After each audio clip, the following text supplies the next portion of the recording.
మరో బ్రేకింగ్ చూస్తున్నాం. పిన్నెల్లి ముందస్తు బెయిల్ పిటిషన్ పై ఏపీ హైకోర్టులో విచారణ వాడివేడిగా సాగింది.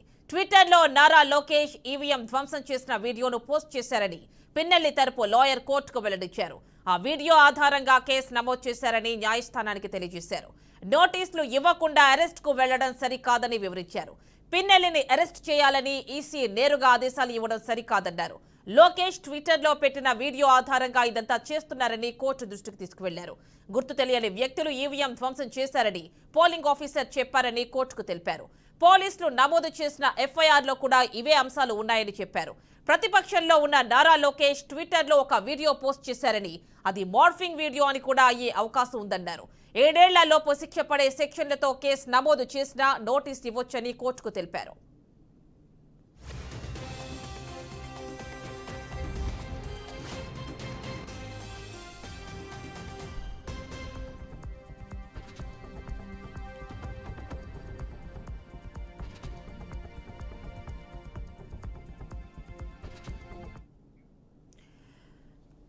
పిన్నెల్లి అరెస్ట్ కి సంబంధించి పిన్నెల్లి లాయర్ వాడివేడి వాదనలు వినిపించారు. దీనికి సంబంధించి ఫుల్ డీటెయిల్స్ మా కరెస్పాండెంట్ విజయవాడ నుంచి శ్రీనివాస్ అందిస్తారు.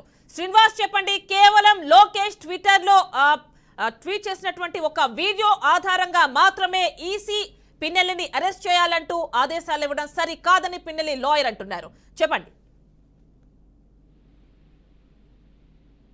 పూర్తి స్థాయిలో తన వాదన వినిపించడం జరిగింది. కేవలం అంటే ఆధారాలు లేనటువంటి కేసులో ఈసీ అరెస్ట్ వారెంట్లు జారీ చేయడం అనేది కరెక్ట్ ప్రొసీజర్ కాదు అని చెప్పందుకు కూడా ఆయన వాదన వినిపించడం మొదలుపెట్టారు. అంతేకాకుండా ఏదైతే ఈ వీడియో ఫుటేజ్ ని లోకేష్ అంటే ప్రతిపక్ష పార్టీకి సంబంధించినటువంటి లోకేష్ వీడియోని సోషల్ మీడియాలో పోస్ట్ చేసిన తర్వాత సోషల్ మీడియా పోస్ట్ అయినటువంటి వీడియోనే ఎవిడెన్స్ గా తీసుకుని పిన్నెల్లి రామకృష్ణారెడ్డి మీద కేసు నమోదు చేశారని చెప్తున్నారు. దీనికి సంబంధించినటువంటి ఏవైతే ఆధారాలు అంటే కోర్టుకు కావాల్సినటువంటి ఆధారాలు ఏవైతే ఉన్నాయో ఆధారాలని సమర్పించలేని ఆధారాలతో పాటు కోర్టుకు వెళ్ళాలి, ఆ కోర్టుకు వెళ్ళలేదని చెప్పంటూ కూడా ఆయన వాదించడం.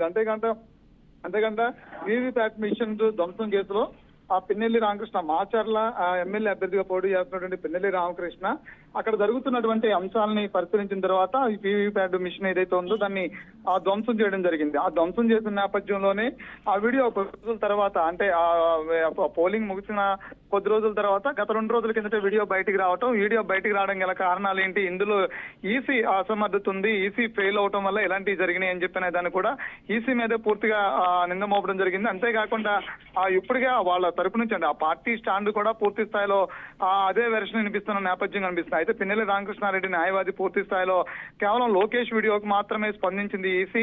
దీని మీద పూర్తి ఆధారాలు కానీ పూర్తి విచారణలు కానీ లేదు. అంతేకాకుండా ఎక్కడైతే సిట్ విచారణ చేసినటువంటి పరిస్థితి ఉందో సిట్ విచారణలో అనుమానాస్పదమైనటువంటి వ్యక్తులు ఈవీఎం మిషన్ లో అంటే ఐడెంటిటీ చేయాలి, అనుమానాస్పద వ్యక్తులు వీటిని ధ్వంసం చేశారని చెప్పని వాళ్ళు రిపోర్ట్ లో రాశారు, చాలా స్పష్టంగా రిపోర్ట్ లో రాశారు. కోర్టు దాన్ని ఎందుకు పరిగణలో తీసుకోవట్లేదు అని చెప్పని కూడా చెప్తున్నటువంటి పరిస్థితి కనిపిస్తుంది. అయితే కోర్టు దీని మీద ఇంకా పూర్తి స్థాయిలో ఇంకా పూర్తిగా ఆర్గ్యుమెంట్స్ విన్న తర్వాత కోర్టు దీని మీద ఎలాంటి జడ్జిమెంట్ ఇస్తుంది అనేది కూడా వేచి చూడాల్సిన పరిస్థితి అయితే ఉంటుంది. Thank you.